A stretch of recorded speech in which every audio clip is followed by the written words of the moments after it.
বাংলাদেশের বিরুদ্ধে প্রথম টেস্টে 280 রানের বিশাল ব্যবধানে জয় পেয়েছে টিম ইন্ডিয়া।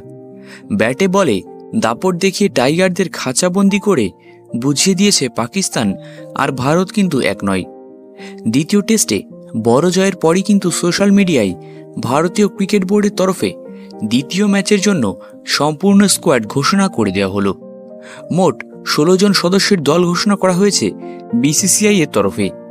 বাংলাদেশের বিরুদ্ধে দ্বিতীয় টেস্টে ভারতীয় টিমে কোনো পরিবর্তন হলো কিনা, মোহাম্মদ শামি বা শ্রেয়াস আইয়ার টিমে ফিরবেন কিনা, কে থাকবেন টিমে, কে পড়বে বাদ, সেদিকেই নজর ছিল সকলের।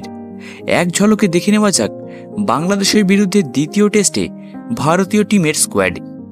রোহিত শর্মা, বিরাট কোহলি, ইয়াশাসবি জয়সওয়াল, শুভমান গিল, KL রাহুল, ঋষভ পান্ত, সরফরাজ খান, ধ্রুব জুড়েল, রবিচন্দ্রন অশ্বিন, রবীন্দ্র জাডেজা, অক্ষর প্যাটেল, কুলদীপ যাদব, জসপ্রীত বুমরা, মোহাম্মদ সিরাজ, আকাশদীপ এবং ইয়াশ দয়াল।